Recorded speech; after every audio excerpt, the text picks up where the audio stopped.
प्यारे बच्चों, कैसे आप सभी? आई होप सो आप लोग बहुत ही ज़्यादा बढ़िया हो। आज हम लोग पढ़ने वाले हैं यूनिट थर्ड का सेकंड लेक्चर।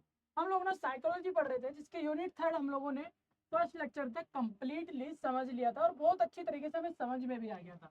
मेरे प्यारे बच्चा, आज हम लोग यूनिट थर्ड का सेकेंड लेक्चर पढ़ने वाला है, जिसमें हम लोग जानेंगे कि किस तरीके से अपनी मेंटल हेल्थ को प्रमोट कर सकते हैं और प्रिवेंट कर सकते हैं, और किस तरीके से हम लोग स्ट्रेटेजी एंड सर्विसेज प्रोवाइड कर सकते हैं। मेरे पे बच्चे स्ट्रेटेजी बना सकते हैं और किस तरीके से हम लोग मेंटल हेल्थ पेशेंट को सर्विसेज दे सकते हैं। तो चलिए लेक्चर में स्टार्ट करते हैं। मेरे प्यारे बच्चे, सारा कुछ बहुत अच्छी तरीके से समझेंगे, सब कुछ हम लोग कॉन्सेप्ट को क्लियर करते चलेंगे। ठीक है मेरे प्यारे बच्चा, बहुत सुंदर। चलो स्टार्ट करते हैं, जो कि हमारा पहला टॉपिक है promotive and preventive mental health strategy and services. तो मेरे प्यारे बच्चों, मीनिंग क्या हम लोगों ने जान ही लिया था कि मेंटल हेल्थ आखिर होती क्या है, किस तरीके से हम लोगों को मेंटल हेल्थ को देखना है, किस तरीके से हम लोगों को पहचानना है। तो ये सारी चीजें हम लोगों ने फर्स्ट लेक्चर में हम लोगों ने बहुत अच्छी तरीके से समझ लिया था। याद है? बहुत बढ़िया। किसी का कोई डाउट रहेगा मुझे कमेंट कर दीजिएगा, मैं आपका जवाब जरूर दूंगा। तो मेरे प्यारे बच्चों, यहाँ पे देख लेते हैं मेंटल हेल्थ प्रमोशन, यानी कि किस तरीके से आप अपनी मेंटल हेल्थ को प्रमोट कर सकते हो। मेंटल हेल्थ को प्रमोट करने का मतलब है किस तरीके से आप लोग मेंटल हेल्थ को ठीक रख सकते हो, कितनी हेल्दी बना सकते हो। अगर कोई अपने इमोशन पे कंट्रोल नहीं कर पा रहा, अगर थोड़ी थोड़ी बात पे ज्यादा ही वो डिप्रेस है, ज्यादा ही वो एंजाइटी उसको होने लग रही है, फील हो रही है, वो अपने इमोशन को कंट्रोल नहीं कर पा रहा है, ज्यादा एक्सप्रेसिव हो जा रहा है, ज्यादा उसके अंदर एक्टिविटी बढ़ जा रही है, तो मेरे प्यारे बच्चा ये साइन होते हैं, इंडिकेटर होते हैं कि उस पेशेंट की मेंटल हेल्थ जो है वो बिल्कुल भी सही नहीं है। उसको किसी की सपोर्ट की, उसको एक अच्छी सर्विस की नीड है, उसको किसी के साथ की नीड है। तो ये सारी चीजें हमें बताती है, ये इंडिकेटर्स होते हैं। तो उसी को ही प्रमोट करना, यानी कि उस पेशेंट की मेंटल हेल्थ को सपोर्ट देना, ऐसी स्ट्रेटेजी बनाना कि वो ठीक हो जाए, वो अपने इमोशन पे कंट्रोल कर पाए, वो अपने आप को स्ट्रोंग बना पाए। तो ये सारी चीजें ना एक स्ट्रेटेजी होती है, और ये स्ट्रेटेजी आप लोगों को ही बनानी है, क्योंकि आप लोग नर्स बनने वाले हो फ्यूचर में।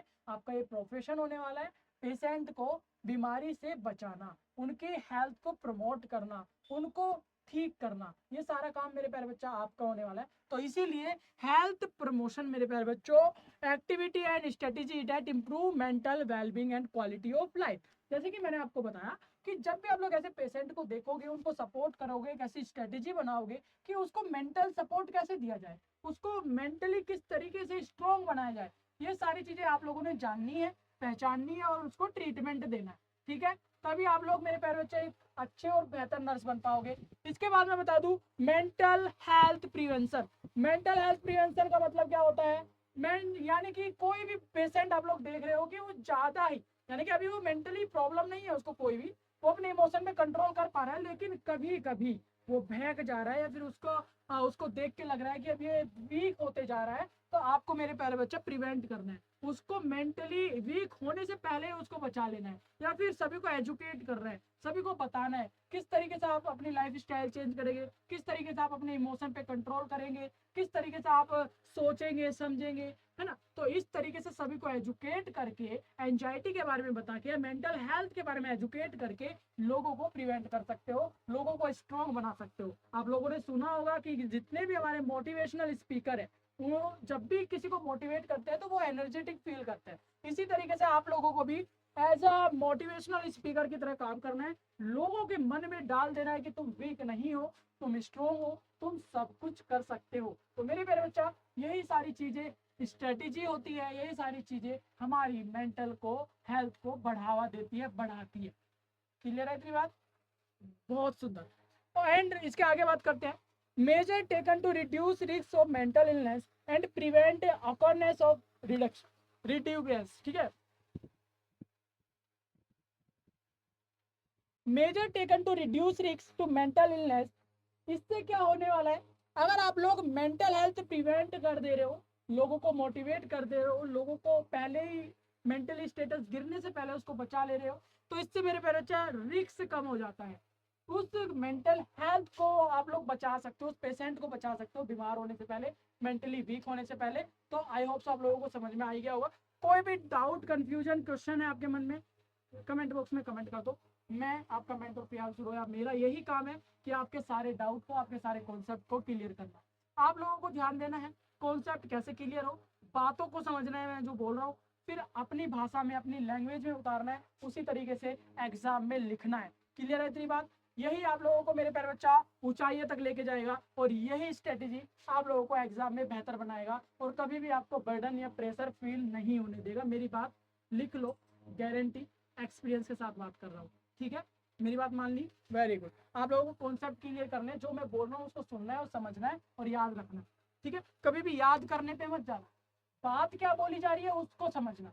हेल्थ प्रिवेंशन क्या होता है उसको समझना, हेल्थ प्रमोशन क्या होता है उसको समझना, मेंटल हेल्थ क्या होता है उसको समझना। उसके नीचे मैंने जो डेफिनेशन लिखी है इस पे ध्यान मत देना, है ना, क्योंकि आप इसमें रटने की कोशिश करोगे, और कभी भी साइकोलॉजी को रट्टा नहीं मारते, उसको फील किया जाता है, उसको समझना होता है। ठीक है ना, ये साइकोलॉजी यानी कि इमोशन के साथ आप लोग खेल रहे हो, इमोशन के साथ आप लोग जुड़ रहे हो, कनेक्ट कर रहे हो, एक दूसरे को समझ रहे हो, इमोशनली कनेक्शन बनाने की कोशिश कर रहे हो। It's called psychology. ओके, बहुत सुंदर मेरे प्यारे बच्चा। अब बात कर लेते हैं कि किस तरीके से आप लोग अपनी मेंटल हेल्थ स्ट्रेटेजी को प्रमोट कर सकते हो, बढ़ा सकते हो, ठीक कर सकते हो। तो मेरे प्यारे बच्चा, हेल्थ एजुकेशन कर, जैसे कि मैंने आपको बताया था, सभी को एजुकेट करके, एजुकेट का मतलब होता है सभी को बताना, हेल्थ के बारे में बताना, मेंटल हेल्थ के बारे में बताना, सभी में अवेयरनेस फैलाना, अपने पेशेंट को, अपने रूरल्स में, अर्बन्स में, जहाँ पे भी आप रहते हो, सभी के आसपास की सोसाइटी में ये सारी चीज़ों के बारे में बता देना कि आपकी जो मेंटल हेल्थ है वो किस तरीके से काम कर रही है, किस तरीके से आपको कंट्रोल करना होता है, और किस तरीके से आपको सब कुछ मैनेज करना होता है। तब जाकर आप लोग अपने मेंटली स्टेटस को स्ट्रॉन्ग बना पाते हो, ठीक कर पाते हो। ठीक है, इतनी बात समझ में आ रही है? बहुत सुंदर। जिसका जो भी डाउट कमेंट रहेगा मेरे बच्चा कमेंट डाल देगा, मैं देखूंगा जरूर, जवाब जरूर दूंगा। ठीक है, साइकोलॉजी का हमारा ये 3rd यूनिट का 2nd लेक्चर बहुत अच्छी तरीके से हम लोग समझ रहे हैं, और मुझे उम्मीद है कि आपको समझ में आ रहा है ना। इसके बाद हम लोग पॉजिटिव लाइफ स्टाइल प्रैक्टिस करेंगे। यानी कि पॉजिटिव लाइफ स्टाइल कैसी होती है? जंक फूड को अवॉइड करना, एक्सरसाइज डेली करना, अच्छा खाना, हाइड्रेट रहना, कभी स्ट्रेस ना लेना, छोटी छोटी बातों से परेशान ना होना, ये सारी चीज़ें आपकी डेली लाइफ में आ जाएगी। योग, ध्यान, व्यायाम, और ये जितने भी सारी चीज़ें मैंने आपको बताई है ये करनी है, ये आपकी डेली लाइफ स्टाइल हो जाएगी। आप लोग देखोगे जो इसका मोटापा ज़्यादा है, जो जंक फूड ज़्यादा इंटेक करता है, जो ज़्यादा सोचता है, जो बैठने का तरीका जिसका नहीं है, चलने का तरीका जिसका नहीं है, खाने के उसके ऊपर कंट्रोल नहीं है, तो मेरे प्यारे बच्चा उसकी मेंटल हेल्थ को कभी चेक कर लेना, बिल्कुल भी ज़्यादा अच्छी नहीं रहेगी। ठीक है, तो ये सारी चीज़ें देख लेना। सपोर्टिव इन्वायरमेंट मेरे प्यारे बच्चा, यानी कि फैमिली सपोर्ट, पीर सपोर्ट, कम्युनिटी सपोर्ट, ये सारी चीज़ें होनी चाहिए, कनेक्शन होना चाहिए, सोशली कनेक्शन आपका अच्छा होना चाहिए, फैमिली मेंबर के साथ आपका कनेक्शन अच्छा होना चाहिए, फ्रेंड जोन आपका अच्छा होना चाहिए, तभी जाकर आप लोग अपने मेंटली स्ट्रेस को कम कर पाओगे। अगर आप लोग मेंटली स्ट्रेस फ्री रहना चाहते हो तो मेरे प्यारे बच्चा कनेक्शन बनाना सीखो, दोस्त बनाना सीखो, अच्छे दोस्त बनाना सीखो, फैमिली से बात करना सीखो, फैमिली के साथ फ्रैंक होना सीखो। ये सारी चीज़ें, ये सारी अच्छी आदतें आपको एक अच्छा इंसान और मेंटली स्ट्रॉन्ग बनाने में हेल्प करती है। समझ में आ रहा है? ये भी समझ में आ गया। स्किल डेवलप करो मेरे बच्चे, रोज नई नई स्किल सीखो, आपका जो मन करे वो सीखो, जरूरी नहीं है कि आप जबरदस्ती कुछ सीखो। स्किल सीखो, चाहे वो खेल का हो सकता है, चाहे वो कोई काम का हो सकता है, चाहे वो आपके प्रोफेशन का हो सकता है, या आपके फ्यूचर में आने वाले काम जो भी है वो आप लोग कर सकते हो, ये जरूरी होता है। ठीक है बच्चा, बहुत सुंदर। ये तो आप लोग समझ में आ गया कि प्रमोट कैसे करना, प्रमोट समझ में आ गया किस तरीके से अपनी मेंटल हेल्थ को सही रख सकते हो। अब मैं आपको बता रहा हूँ किस तरीके से प्रिवेंट कर सकते हो। प्रिवेंट का मतलब होता है यानी कि खराब होने से रोक सकते हो, मेंटल हेल्थ को गिरने से रोक सकते हो। उससे पहले कैसे रोका जाएगा? आप प्राइमरी प्रिवेंशन करोगे। प्राइमरी प्रिवेंशन के अंदर मेरे प्यारे बच्चा अर्ली चाइल्डहुड केयर करोगे, यानी कि बच्चों से, यानी कि बचपन से ही आप अपने बच्चों को केयर करोगे, उनको समझाओगे, उनको एजुकेट करोगे, उनको हर चीज़ को बताओगे, कौन सी चीज़ किस तरीके से आपको करनी है, कौन सी चीज़ को आप लोग प्रेशराइज नहीं लोगे, कौन सी चीज़ को किस तरीके से हैंडल किया जाता है, अपने इमोशन को कैसे हैंडल किया जाता है। आप जैसा करोगे वैसा बच्चे सीखेंगे। यानी कि बच्चों को एजुकेट करना ये बहुत ही ज़्यादा ज़रूरी है, और ये हमारा प्राइमरी यानी कि प्राइमरी प्रिवेंशन है, प्राथमिक रोकथाम है। समझ में आ रहा है ना? पेरेंटिंग गाइडेंस मेरे पेरेंट्स में बहुत ज़्यादा ज़रूरी है। यानी कि अगर किसी पेरेंट्स को कुछ नहीं पता तो ये जिम्मेदारी आपकी होती है कि बच्चों के माँ बाप को एजुकेट करना, बच्चों के माँ बाप को सब कुछ बताना कि किस तरीके से आप बच्चों का पालन पोषण कर सकते हैं, किस तरीके से उनको एजुकेट कर सकते हैं, किस तरीके से आप उनको मेंटली प्रेशराइज नहीं करोगे। अगर आपने किया तो बच्चे पे मेंटली प्रेशर पड़ेगा और वो मेंटली इलनेस हो सकती है उसको। समझ में आ रहा है? ये काम आपके है, आपकी रेस्पॉन्सिबिलिटी है, because you are all nursing officer. Very good. और आपका प्रोफेशन ही यही कहता है कि दूसरों को हमेशा कंफर्ट फील कराए, दूसरों को अच्छा फील कराए। समझ में आ रहा है? बहुत सुंदर। प्राइमरी प्रिवेंशन देने के बाद मेरे पास एक सेकेंडरी प्रिवेंशन होता है। प्राइमरी प्रिवेंशन अक्सर बच्चों में दिया जाता है। सेकेंडरी प्रिवेंशन मेरे प्यारे बच्चा आप लोगों को ना कॉलेज स्कूल वगैरह में जहाँ पे हमारे थोड़े से किशोर अवस्था में बच्चे आने लगते हैं उस समय पे ध्यान देना होता है। स्कूलिंग के टाइम पे आपको ध्यान रखना होता है। काउंसलिंग सेंटर मेरे प्यारे बच्चा और क्राइसिस इंटरवेंशन ये बहुत ज़्यादा जरूरी है। ठीक है। और आता है टर्सरी, यानी कि जितने भी हमारे एडल्ट हो जाते हैं बच्चे, जब बच्चा अडल्ट फॉर्म में आता है तो उस टाइम पे रिहेबिलिटेशन सेंटर होते हैं, ऑक्यूपेशनल थेरेपीज उसको दी जाती है अगर उसको मेंटली प्रिवेंट करना है, बचाना है। फिर सोशली सपोर्ट सर्विस भी बहुत ज़्यादा जरूरी है। ये सारी चीज़ें मिलती है मेरे प्यारे बच्चा। ठीक है। आई होप सब लोगों को समझ में आ रहा है। इसके बाद मैं आपको बता दूं services for promotive and preventive mental health, यानी कि कौन कौन सी वो सर्विस है जो आपकी मेंटल हेल्थ को, सर्विस का मतलब समझ रहे हो ना, जो आप लोग पेशेंट को देते हो, जो भी आप लोग पेशेंट की सपोर्ट करते हो, जो भी पेशेंट को दवाइयाँ दे रहे हो, खिला रहे पिला रहे हो, उनकी केयर कर रहे हो, ये सर्विस इसी को दे रहे हो। तो वही सर्विस, यानी कि ऐसी कौन सी सर्विस है जो मेंटल हेल्थ को प्रमोट करती है, यानी कि उनको और अच्छा बनाती है, और प्रिवेंट करती है, यानी कि बीमारी होने से पहले बचाती है। ये सारी चीज़ें मेरे पे बच्चा। एक तो होता है कम्युनिटी मेंटल हेल्थ प्रोग्राम, ये गवर्नमेंट के थ्रू चलाए जाते हैं और ऐसे पेशेंट को टारगेट करते हैं जो भी मेंटली डिस्ट्रेस हो, मेंटली इलनेस हो उनको। तो ऐसे पेशेंट को वो लोग क्या करते हैं मेरे पे बच्चा, ऐसे समुदाय ऐसी कम्युनिटी उनको बचाती है।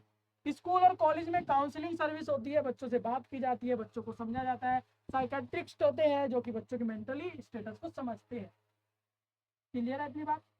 जो भी डाउट बन रहा हो ना, मैं बार बार बोल रहा हूँ, आपको कॉन्सेप्ट क्लियर पे ध्यान देना है, जो मैं बोल रहा हूँ तो समझना है, प्रेशर नहीं लेना। नोट्स का क्या लिखना है वो अपनी मर्जी से आप कुछ भी लिख सकते हो। नोट्स आपके सामने, छोटी सी बात यहाँ पे बना चढ़ा के आप लोग लिख ही सकते हो। नोट्स चाहिए मुझे कमेंट कर दो, मैं वो भी प्रोवाइड कर दूंगा अगर आप लोग रट्टू बनना चाहते हो। लेकिन हाँ, अगर आपका कॉन्सेप्ट ही क्लियर हो गया, खुद से नोट्स बना सकते हो। वहाँ पे किसी भी टाइप का आपका बुकिश लैंग्वेज नहीं देखी जाती। आपने उससे रिलेटेड लिखा है कि नहीं। एग्जामिनर जो होता है आपका, एग्जामिनर जो आपकी कॉपी चेक करेगा, वो सिर्फ यही चेक करेगा कि आपने रिलेटेड लिखा है कि नहीं, कैसे लिखा है, किस लैंग्वेज में लिखा है, डजेंट मैटर। आपने सही लिखा है कि नहीं, ये मैटर करता है। समझ में आ रहा है? Very good. यानी कि आपको प्रोफेशनलिज्म दिखाना होगा वहाँ पे, तरीके से लिखना है लेकिन रिलेटेड लिखना। ये नहीं कि बुकिश लैंग्वेज लिखना है, रट्टा मारना है, छाप देना है। नो, ये कभी भी आपको सक्सेस नहीं दे पाएगा। गवर्नमेंट मेरे पे बच्चा सरकारी पहले होती है, जैसे national mental health program, government के थ्रू चलाए जाने वाले बहुत सारे ऐसे हमारे प्रोग्राम्स होते हैं जो कि बताते हैं। एनजीओ वगैरह होते हैं मेरे पे बच्चा, वॉलंटरी सर्विस वगैरह, यानी कि सरकारी गैर सरकारी हमारे ये सारी एनजीओ वगैरह के थ्रू प्रोग्राम चलाए जाते हैं और इनको बचाया जाता है। इसके बाद मैं आप लोगों को बता दूं रूल्स ऑफ नर्स, यानी कि आप लोगों को क्या काम है, आप लोगों को क्या रोल है मेरे प्यारे बच्चा। रोल ऑफ नर्स का मैं बता दूं, भूमिकाएं क्या है आप लोगों की। सभी को तो अवेयर करना है, जैसे कि मैं बता चुका हूँ स्टार्टिंग में ही, सभी को एजुकेट करना है। अर्ली आइडेंटिफिकेशन सिम्टम्स को देखते ही आपको पहचान लेना है, जितनी जल्दी हो सके उतनी जल्दी पहचान लेना है और अपनी सर्विसेज देनी चालू कर देनी है। काउंसलिंग करनी है, इमोशनल सपोर्ट देना है, ऐसे पेशेंट को इमोशनली सपोर्ट देना है, वीक नहीं बनाना उन्हें। फिर मेरे प्यारे बच्चा, अगर आपको लग रहा है कि ये थोड़ा सा केस बड़ा हो गया, आपके हैंडल नहीं है, आप उनको सपोर्ट नहीं कर पा रहे, तो साइकेट्रिस्ट को रेफर कर देना, तुरंत साइकेट्रिस्ट को रेफर कर देना, फिर वो अपने हिसाब से देख लेंगे। फिर मेरे प्यारे बच्चा, पार्टिसिपेशन इन रिहेबिलिटेशन सर्विसेज वगैरह सारी चीज़ें आपको देनी है। ये नर्स का काम होता है, नर्स का रोल होता है, ये भूमिकाएं होती है जो कि आपको निभानी है। इसके बाद मैं आप लोगों को बता दूं defence mechanism and their implication.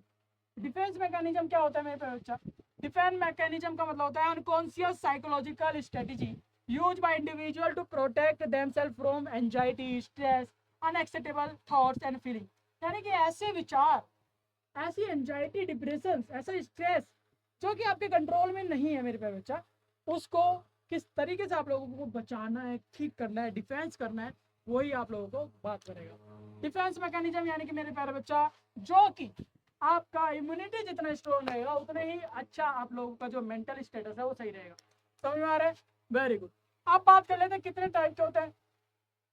जैसे मैंने बताया डिफेंस मैकेनिज्म, डिफेंस मैकेनिज्म मेरे प्यारे बच्चा अवचेतन मनोवैज्ञानिक रणनीतियां होती है जो व्यक्ति को चिंता, तनाव और अस्वीकार्य विचारों से मुक्त करती है, बचाती है। यानी कि आपकी बॉडी जितनी अच्छी इम्यूनिटी रहेगी उतने ही आप लोग ऐसे स्ट्रेस, एंजाइटी और फिर अनएक्सेप्टेबल थॉट्स जो आपके आते हैं उनको कंट्रोल करती है, उनको डिफेंस करती है। मेरे प्यारे बच्चा, एक होता है रिप्रेशन यानी कि दमन। जितने भी हमारे अनकॉन्शियसली ब्लॉकिंग पेनफुल थॉट्स होते हैं, यानी कि जो ऐसे विचार होते हैं जो आपको कष्ट देते हैं, जो आपको पेन देते हैं, उनको रोकती है। एक होता है डेनियल। डेनियल मेरे प्यारे बच्चे क्या होता है? रिफ्यूजिंग टू एक्सेप्ट रियलिटी, यानी कि मेरे प्यारे बच्चे रियलिटी को रिफ्यूज कर देते हैं, मना कर देते हैं, सच्चाई को स्वीकार नहीं करती।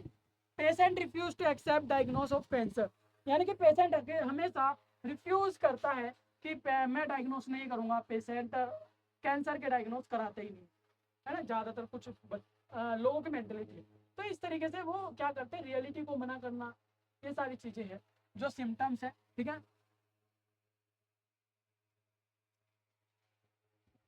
चलो इसके आगे बता दूं।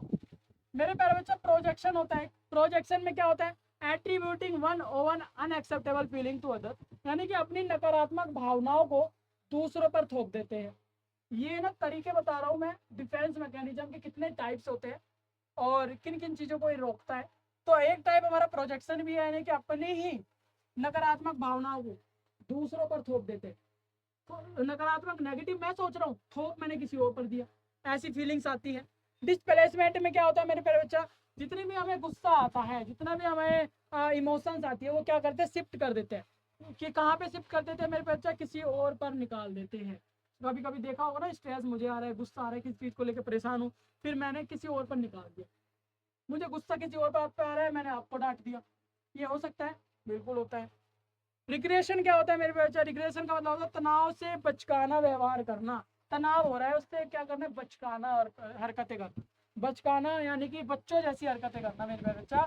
Adult crying like a child when upset, जैसे कि बच्चा रोता है दुखी होने पे, तो उसी तरीके से जब कोई बड़ा परेशान होता है, अपसेट होता है, वो भी बच्चों की तरह बिहेव करने लगता है, वो भी रोने लगता है ना, बच्चों की तरह रोने लगता है।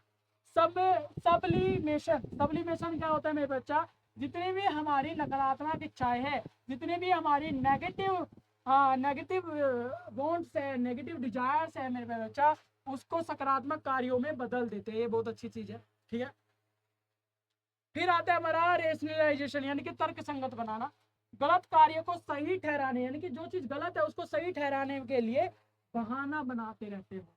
ये मुझे पता है कि ये गलत है, लेकिन उसको सही बताता रहता हूँ, नहीं ये सही है, नहीं ये सही हो जाएगा। जैसे कि स्टूडेंट से exam was unfair after failing, यानी कि एग्जाम फेल होने के बाद वो क्या कहता है कि एग्जाम अच्छी तरीके से जो भी है, ठीक है, एग्जाम क्या था? अच्छा नहीं हुआ, अच्छा नहीं था, जिसकी वजह से मैं फेल हो चुका हूँ। तो यानी कि ये गलत काम को भी, वो पढ़ाई नहीं किया ये नहीं बोल रहा, ये बोल रहा है कि एग्जाम ही खराब था, अनफेयर था। हाँ, ये सारी चीजें समझ रहे हो। चलिए, रिएक्शन फॉर्मेशन क्या होता है मेरे बच्चा? रिएक्शन फॉर्मेशन होता है असली भावनाओं को विपरीत व्यवहार करना। जो रियलिटी है, रियल इमोशंस है, उस पे ना क्या करते हो मेरे प्यारे बच्चा? उस पे विपरीत व्यवहार करते हैं। जैसे कि showing excessive love to someone you dislike, आप किसी को पसंद नहीं कर रहे हो, फिर भी आपको प्यार दिखाना पड़ रहा है, फिर भी उसके सामने ऐसे दिखा रहे हो कि वो आप कितना प्यार करते हो उससे। तो ये सारी चीजें हमारा क्या है? डिफेंस मैकेनिज्म ही है। ठीक है, इस टाइप के इमोशंस को, इस टाइप की कंडीशनों को हम डिफेंस करते हैं, हमारी इम्यूनिटी। ओके, आइडेंटिफिकेशन क्या होता है? किसी और के गुण अपना लेना। आइडेंटिफिकेशन मेरे प्यारे बच्चे एक ऐसा कंडीशन जब आप किसी और से इंप्रेस होकर उसी की चीजों को अपनाने लगते हो। ये बच्चा इमिटेटिंग है फेवरेट चीटर, यानी कि बच्चा क्या करता है मेरे बच्चा? एक अपने पसंदीदा टीचर की बातें मानने लगता है, उसके जैसा करने लगता है, उसके जैसा बनने की इच्छा करता है। तो इस तरीके से, ठीक है, एग्जाम्पल भी साथ में देखते रहिए। फिर आता है हमारा कंपेंसेशन, यानी कि प्रतिपूर्ति। कमजोरी छुपाने के लिए किसी और क्षेत्र में उत्कृष्टता दिखाना, यानी कि अपनी कमजोरी, आपको पता है कि मुझसे ये नहीं हो रहा, आप कमजोर हो, लेकिन आप मेहनत नहीं कर रहे हो, उसमें बिल्डअप नहीं करना चाह रहे, लेकिन आपने तुरंत स्विच कर दिया, नहीं मैं ये नहीं करूंगा, मैं ये ट्राई कर लेता हूँ। तो इस तरीके की चीजें मेरे प्यारे बच्चा आप लोगों को बताती है, कमजोर बनाती है। अब बात करते हैं इम्प्लीकेशन की बच्चा। इम्प्लीकेशन नर्सिंग यानी कि clinical practice, understanding patient behaviour. जब भी क्लिनिक पर ऐसा पेशेंट आए या जब भी आप लोग के पास आए, तो आप लोगों को क्या करना है? आप लोगों को किस तरीके से देखना है? आप लोगों को पेशेंट के बिहेवियर को पहचानना है। पेशेंट के बिहेवियर से काफ़ी कुछ पता चल जाता है। पेशेंट में use defence mechanism when stress, anxious, ठीक है, एंजियस और डेनियल ऑफ इलनेस। जब भी पेशेंट आपके पास आएगा ना, तो डिफेंस मैकेनिज्म, जितने भी टाइप्स मैंने आपको बताए डिफेंस मैकेनिज्म के, सारी चीज को आप लोग क्या करोगे, डायग्नोस करोगे, पता करोगे, आप लोगों को जानना है, ठीक है, कि वो इन जितने भी टाइप मैंने बताए, कहीं इसकी तरह तो वो बिहेव नहीं कर रहा है, कहीं ये वाले टाइप की तरह तो नहीं है, कहीं ये डिफेंस मैकेनिज्म तो नहीं हो गया इसको, इस तरीके से आप लोगों को पता करना। ये डायग्नोसिस बता रहा हूँ, ये आप लोगों को चेक करना है। ओके, उसके बाद इंप्रूव कम्युनिकेशन मेरे बच्चा, help nurse response empathically without confrontation, यानी कि मेरे बच्चा आप लोगों ने बेहतर संचार करना है, बेहतर बातें करनी है, आप लोगों को उसके साथ कम्युनिकेशन करनी है, अर्ली आइडेंटिफिकेशन करना है, जल्दी ही आप लोगों को क्या कर लेना है, डायग्नोज कर लेना है बात बढ़ने से पहले, ठीक है। ये हमारे क्लिनिकल टेस्ट बता रहा हूँ, जब भी कोई ऐसा पेशेंट आपके पास आ रहा है। सपोर्टिव केयर करना है मेरे बच्चा, nurse can guide patient to use healthy defence mechanism, example sublimation instead to harmful ones, denial और प्रोजेक्शन, आप लोगों को उनको बताना है, काउंसलिंग करके उनको मेरे प्यारे बच्चा गाइड करके आपको उनको बता देना पेशेंट को कि आपको क्या है और आप किस तरीके से डिफेंस हो सकते हो, किस तरीके से आप बच सकते हो, किस तरीके से आपको करना है, सपोर्ट देनी है मतलब उनको। उसके बाद थेरापेटिक रिलेशनशिप मेरे प्यारे बच्चा, बिल्ड ट्रस्ट, यानी कि आप लोगों को ट्रस्ट बिल्ड करना है पेशेंट के साथ, अच्छा रिलेशन बनाना है, उनसे बातें करनी है, उनके इमोशन को समझना है, उनको सपोर्ट देना है, ये सारी चीज़ें करके उनसे बातें करके आप लोगों को ट्रस्ट बिल्ड कर लेना है, उनको इनकरेज करना है, उनको बढ़ावा देना है, उनको पॉजिटिव, उनको मोटिवेट रखना है। समझ में आ रहा है, ये काम आपका है। इसके बाद मैं आप लोगों को बता देता हूँ फ्रस्ट्रेशन एंड कन्फ्लिक्ट, यानी कि फ्रस्ट्रेशन पता ही है, जब किसी चीज़ से ना बहुत ज़्यादा थक जाते हैं, बहुत ज़्यादा इरिटेट हो जाते हैं, फ्रस्ट्रेट हो जाते हैं, उसको हम फ्रस्ट्रेशन कहते हैं। Frustration A negative emotion state that occur when a person is blocked from reaching A goal of fulfil a need, जब किसी व्यक्ति को अपने लक्ष्य की आवश्यकता तक पहुंचने से रोका जाता है, तब उत्पन्न नकारात्मक भावनाएं स्थित होती है। समझ में आ रहा है, कॉज किस वजह से ये हो रहा है, फ्रस्ट्रेशन किस वजह से होता है। फ्रस्ट्रेशन मेरे बच्चा फिजिकली बैरियर होते हैं, इन्वायरमेंटल बैरियर होते हैं, सोशल बैरियर होते हैं, और हमारा पर्सनल लिमिटेशंस होती है, कुछ लिमिटेशंस होती है हम सभी की कि हम इससे आगे नहीं बढ़ सकते। इन्वायरमेंटल, हमारे आसपास का माहौल देख के हम लोग फ्रस्ट्रेट हो जाते हैं। हमारा फिजिकली बैरियर होता है, हम करना चाहते हैं लेकिन फिजिकली उसको नहीं कर पा रहे हैं। या फिर मेरे पे होता है सोशल बैरियर, हम समाज के डर से कुछ काम को नहीं कर सकते या करते नहीं है, अपने समाज के डर से कि समाज क्या कहेगा। ये सारी चीज़ें हमें रोकती है और फ्रस्ट्रेटेड बनाती है, फ्रस्ट्रेशन हमारा बढ़ा देती है। समझ में आ रहा है।